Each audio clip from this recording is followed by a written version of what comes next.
Hello, and welcome to the Dr. Money Matters podcast, the show where we discuss important financial topics that were never covered in med school. I'm your host, Dr. Tarang Patel.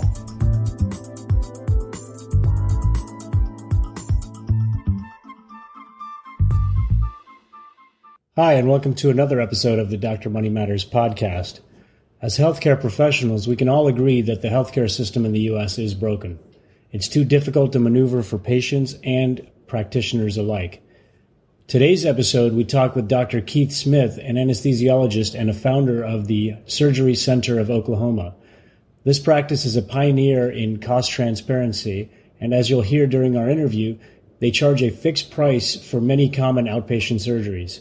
Dr. Smith and his partners understood many years ago the challenges of dealing with insurance companies and decided to break free by switching to this model. This episode complements the direct primary care model episode that we had in episode 6 with Dr. Josh Umbehr of Atlas MD. Dr. Smith was very straightforward in regards to his feelings about the intervening parties involved in healthcare today, such as government and insurance companies. I think many of you listening can relate to these frustrations.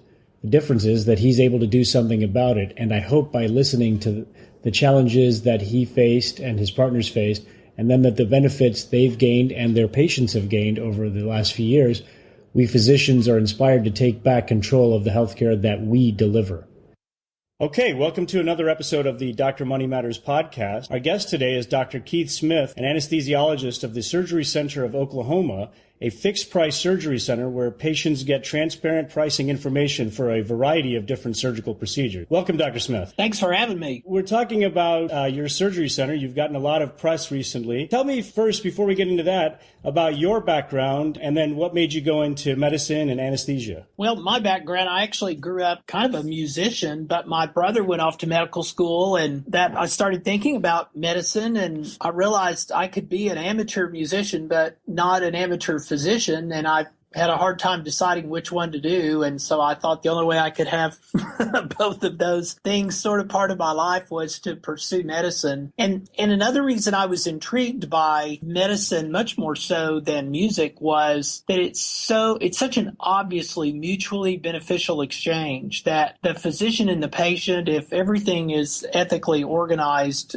both walk away better from having dealt with each other. And I think that's been ingrained in me since I was little. So you went to med school and residency at the University of Oklahoma, and then you did your fellowship in Arkansas. Let's talk a little bit about your practice then, the Surgery Center of Oklahoma. When did you start, and what made you decide to go to the fixed price model? Well, we started, it seems incredible now, but we started 20 years ago next month, the Surgery Center of Oklahoma, but I was in private practice like every other anesthesiologist in the country for 7 years, working in the big hospitals, long enough to see that just something wasn't right. The free market was not at work. That someone did a great job for a reasonable price didn't seem to resonate or have any value to the consumers. And after the Clintons had their way with healthcare and the big scare they caused, and Medicare got incredibly heavy-handed and over-involved in the pricing of care, then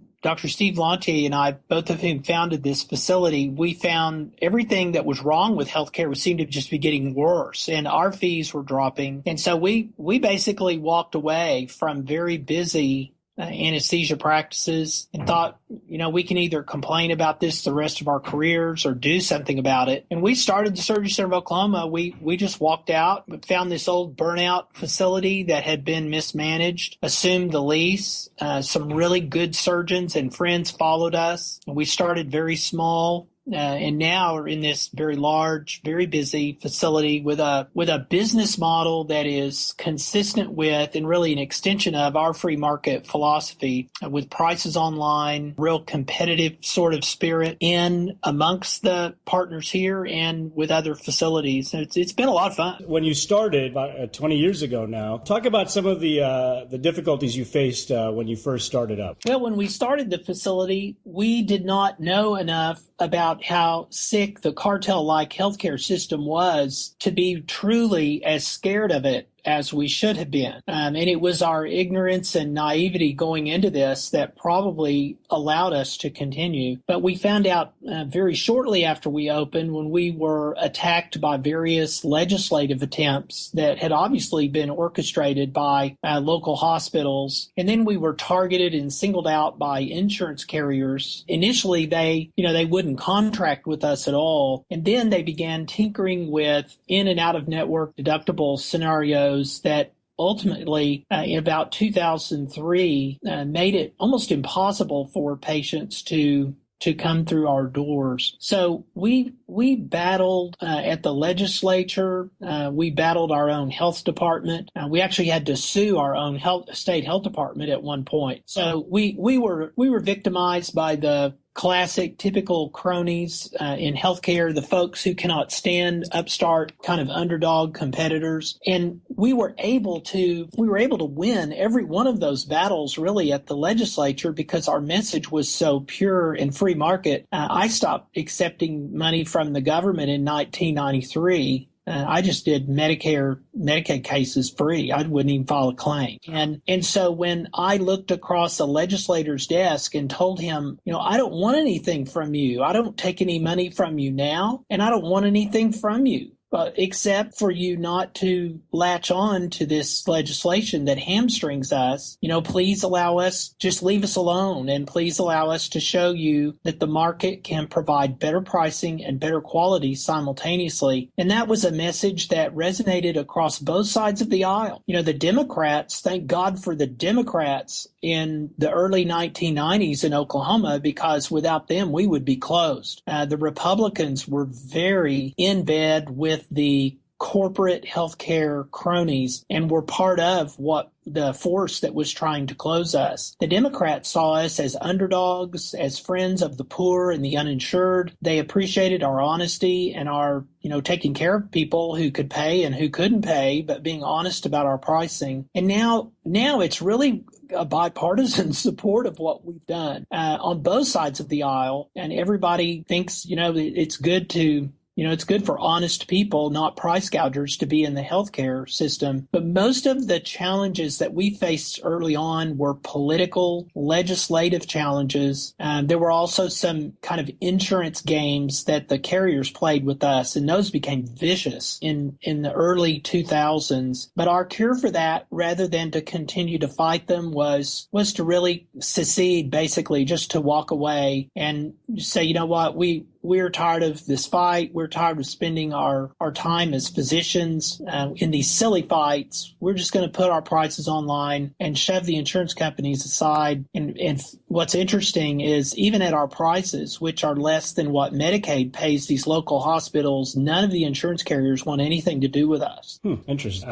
Even though that it would be cheaper for them to work with you guys, they still don't want to work with you. That's crazy. It is crazy until you realize it's not crazy. The only possible explanation for an insurance company to not want part of cheaper and better is if the insurance company somehow makes more money off not cheaper and better. And intuitively, you would think, okay, they collect premiums, they pay claims, they keep the difference, and that's their profit. And it's actually much more complex than that. Insurance companies, as insane as this sounds, they don't really care what anything costs. What they care about is the initial charge, because then they go to work selling discounts. So they basically sell their discounting service. And the higher the initial bill, the more opportunity there is for them to make money off of that discounting or repricing service. So you'll hear one PPO or another say, yeah, but we get 60% discount. And somewhere down the line, there's an employer group who is paying a commission on the discounts that are achieved. And after all, if the actual spend of the insurance company goes up in 1 year,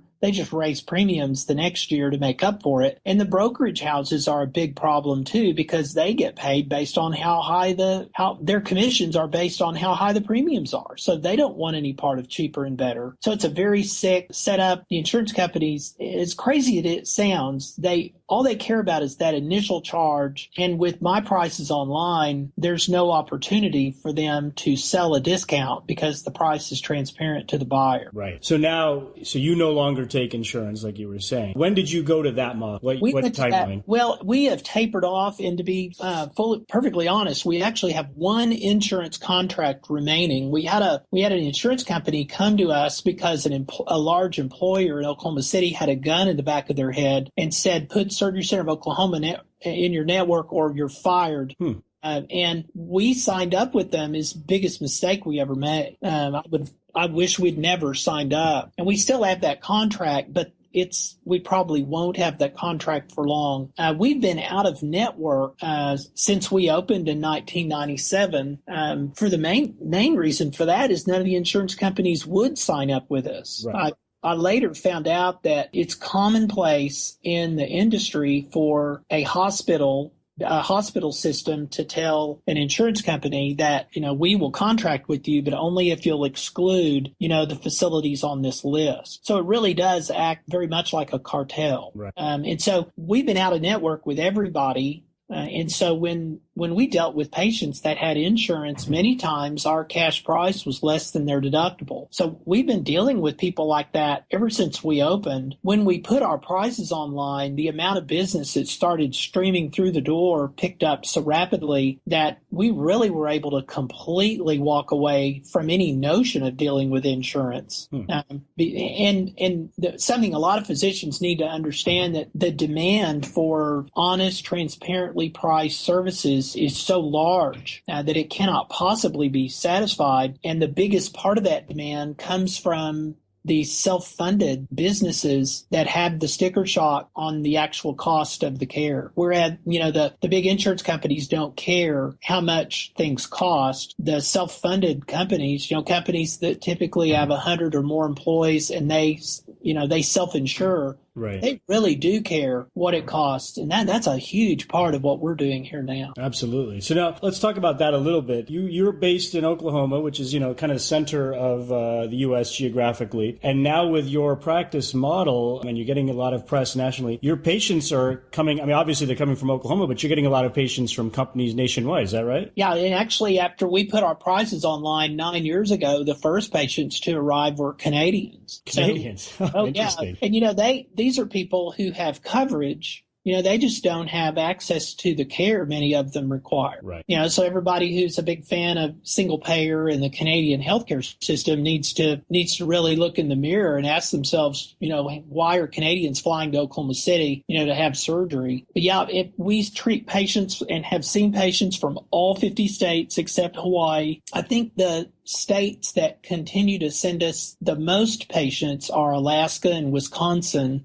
Part of the reason for that is that the market there is so cartelized, and there are just a few monopolistic health systems that completely control the market, that the pricing there is predictably much higher. So, yeah, we see patients from all over the country. There are employers who will pay all of the travel expenses for a patient and a companion to come to Oklahoma and have their surgery and then fly them home, because the delta on what they would pay if they stayed home is so gigantic that the employer's self-funded health plan is still better off. Right. So let's talk a little bit about the patient experience. So you have the price list online. So someone wants to come in and, you do a fair amount of orthopedics, I think, at your place. So let's say they want to come in and do like a rotator cuff repair. How does it work from the patient's perspective? They see the price, and that includes what? Everything. It includes the facility, anesthesia, and the surgeon's fee. And the patient can arrive and hand us their credit card. They can hand us a cashier's check.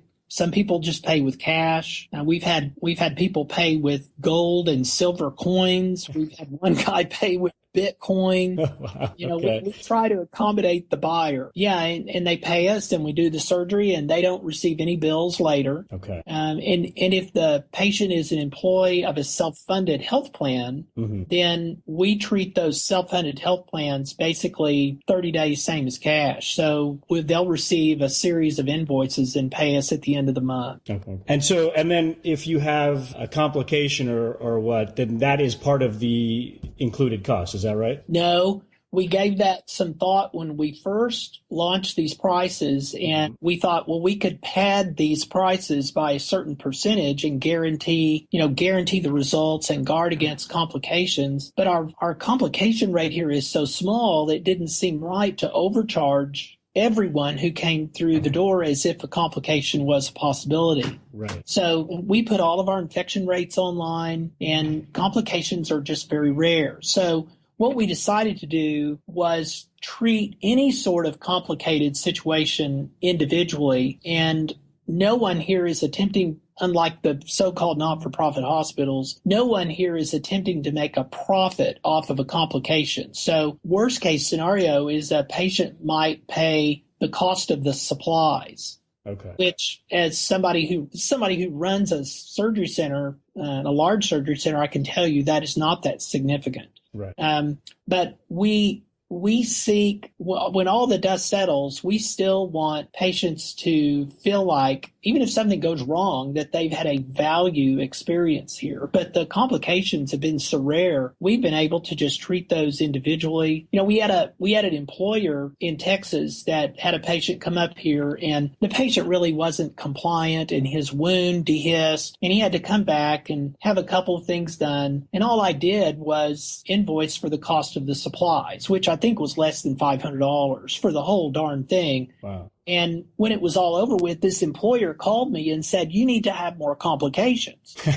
And I said, "What are you talking about? We don't want any complications." Right. He said, "There's such skepticism attached to this idea still, this, too good to be true thing." He said, you could not have killed our skepticism in a more powerful way than how you dealt with this problem. So he said that the value delivery that he witnessed as a result of marching through this complicated setup made a real believer out of him and everyone in his company. So that was the nature of his sarcasm. Right. We should do that. We should do this more often to convince people.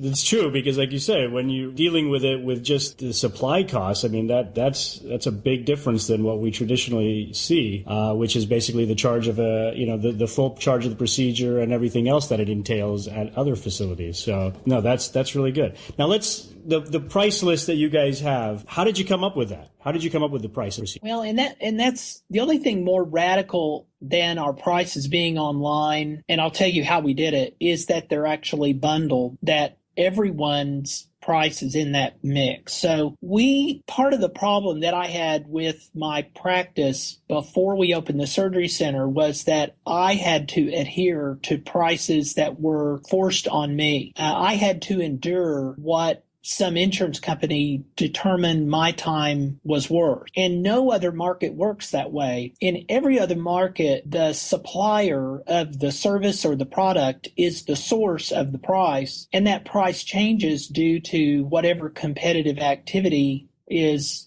that producer is subjected to. So it shouldn't surprise you then that the way we started was with a room full of surgeons. So I grabbed a subgroup of my ear, nose, and throat and orthopedic partners and sat down and said, how much do you want for a tonsillectomy? How much do you want for a cruciate ligament reconstruction? Mm-hmm. And they had no idea. That's true, because most of us still, outside of the people who are entrepreneurial like yourself, most of us still don't know what we are paid on an individual case basis. That's right. And they didn't have any concept of, what is my time worth or what is my expertise worth? And so that's when we kind of had our first philosophical lesson, when I said, okay, you're either tired of somebody else telling you what you're worth or you're not. And you guys can bring me prices or I will inflict them on you. But that's the whole purpose of this exercise. And so they all came back with this pricing that frankly was pathetic. And I padded most of them. They did not value themselves nearly as highly as they should have. Keep in mind, we operate on all the Division I athletes in the state of Oklahoma, the Oklahoma City Thunder players. 3 of us are pediatric fellowship trained anesthesia, so we do a lot of pediatric surgery. And, all the pricing I was getting, frankly, was just too low. So I padded it, and I'm doing all of this de novo. I mean, I have nothing to compare to. I just thought that's not enough for this guy who is a world-class, surgeon. That's just not enough for a knee arthroscopy or a cruciate ligament. So they gave me these numbers, which I kind of ignored and added to all of them. And then as an anesthesiologist, I basically bill for my time. There's some modifications, like if we're doing a surgery that requires a regional nerve block in addition to everything else going on, but we basically bill for our time. At the surgery center, it's time and materials. So it'd be just like a building contractor. You have time and materials. So we had to ascertain what, say, 30 minutes in an operating room actually cost, and then have a marginal profit on that. And that's not even algebra. I mean, you just add those things up. It's simple math. And we came up with these prices that I put on the website 9 years ago have been changed now 4 times. And in every single case, I've lowered. So much for the spiraling cost of healthcare. Right. In 9 years, we have lowered prices 4 times. I've never raised them. The only other changes I've made are adding additional procedures. And I don't know how many we have online now, but I know it's over 200. Wow. Okay. So let's talk about this. So you started with a small group of surgeons, and you've over the years expanded your scope of the procedures, like you were saying. How are you guys doing, without getting into specific numbers, financially versus your employed colleagues or your colleagues in traditional private practice? Well, keeping in mind my just immediately prior comments, know this, that what a surgeon receives here for any given surgery that they perform in terms of their professional fee is higher, many times multiples of what they receive from their favorite insurance carrier. So even though our bundled fee, say $3,740 for a knee arthroscopy, even though that is less than what Medicaid would pay one of these local hospitals, the portion of that fee that goes to the surgeon here is fat. It's large. And so as a result of that, our facility actually operates a bit like a not-for-profit. There's really not much more so than these so-called hospitals that claim that status. So we're really not trying to make a marginal profit to any degree off of the facility. We just want to pay the people doing the work a very healthy fee. So the answer to your question is the surgeons who, and there's 65 of them here now, we started with 10, but the surgeons who are working here are doing extremely well. And if they're not, it's their own darn fault.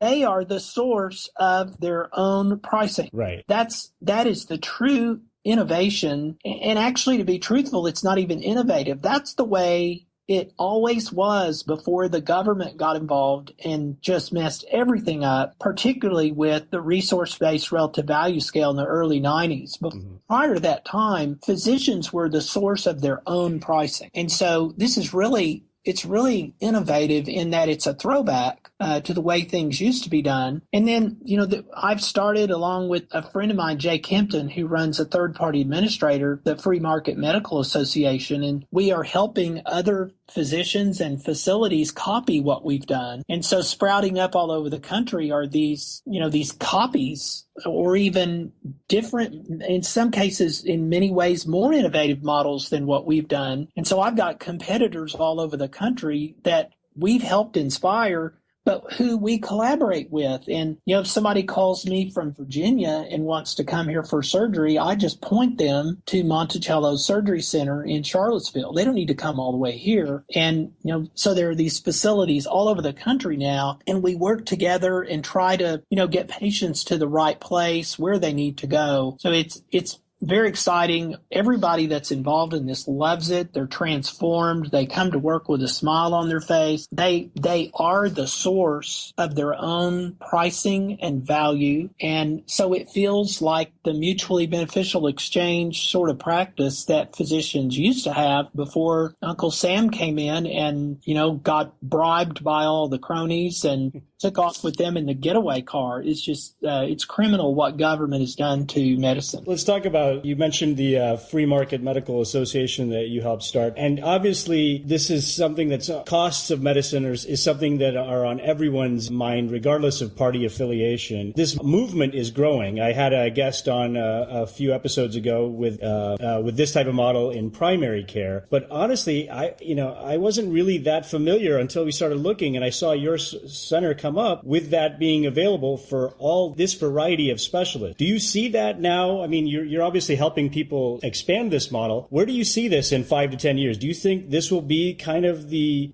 default type of healthcare that the average person will get for the basic and most common procedures that they do? Yes, and it would be the natural order of things for human beings to act in cooperative ways to where the exchange is to their mutual benefit. The thing that always gets in the way is some goon in Washington, D.C., and then he's pals with some hospital CEO, and then they scheme up ways to make sure the market is thwarted. And so that you always see this legislation come out that it ostensibly is all for our own good, but really is protectionistic and helps the bad guys, the black hats, the price gougers. If the government will just get out of the way, then the natural order will be for massive amounts of price transparency and competition to emerge from this new marketplace, and for prices to simultaneously fall while quality soars. And that's the natural order of things. I am shocked. I'm actually astonished at how fast this movement has already grown. And we are not alone. There are many facilities in the United States that are embracing this model, partly because they have embraced the notion that what's happening currently is unsustainable and there has to be a more stable and better way. But I mean, you can buy heart surgery in Oklahoma City. You can buy a bypass surgery for $34,000 all in. Wow. There are oncologists who are charging a flat fee to administer the drug and lateraling the drug without a markup. A lot of the cost in chemotherapy are hospitals that multiply the cost of the drug by 7, 8, or 12 times. So there's a lot of very exciting. We have an understanding and an agreement with a local full-service hospital. So whenever I receive a request online for a procedure that cannot appropriately be done on an outpatient basis, or we can't keep them more than the one overnight we're licensed for, I'll email the CFO of Deaconess Hospital across town, say, hey, I've got somebody that needs a bowel resection for a sigmoid cancer. And next thing I know, I've got a price that is all in for anesthesia and the facility. And I find a surgeon, negotiate a price, throw him into the mix. And now we've got, somebody from Idaho that needs a colon resection that was going to be bankrupted by some so-called not-for-profit hospital. And he's bought his entire procedure maybe for $19,000. So yeah, this is wonderful. The Free Market Medical Association is a vibrant and growing, getting to be a huge organization, and we've captured the interest of the buyers, right? And the sellers don't want to be left out, and they're beginning to understand the extent of the demand, and so there is some kind of healthy competitive fear that is driving this as well. I mean, there are facilities that are sick and tired of patients leaving their hometown and flying to Oklahoma City and having their surgery. And that's very creepy for, a hospital to have someone come home that's had surgery at my place and brag to everyone in town about how wonderful it was. That's not a good setup for that hospital if they're not doing business this way. Absolutely. So let's, so we mentioned the physicians that work at your surgery center. Obviously, they're doing well financially, even though the costs are lower. How is their overall quality of life? I mean, most docs in private practice or even employed models nowadays are just under the gun to procedure after procedure without as much control of the OR time or turnaround, things like that. I'm assuming that the quality of life of the physicians in your practice is much higher than the traditional model. It is. It's much higher because no one feels controlled or a slave when they have established their own value and their own pricing. The other thing is that Dr. Lonti and I run the Surgery Center of Oklahoma in a very efficient way, where we basically provide every surgeon 2 rooms and 2 crews, 2 anesthesia staff. And so the surgeons can get here and get a lot of work done and all of a sudden just have half a day created out of nothing. And they can either go back to their office and see more patients, or they can go be with their family or play golf. And so their quality of life, given that they're paid a fair amount for every case that they do, and they have extra time on their hands due to our efficiency measures here, that's a recipe for lots of smiling faces. And you won't see anybody who's not smiling here. Well, it sounds fantastic. And I think most of my listeners would agree that this is the kind of medicine that when they first thought about going into medicine, they thought that they would be practicing, not necessarily just the financial part, but just happy to work and enjoying what they do, and not just enjoying the patients, but enjoying the other part. And that's the part that has slowly been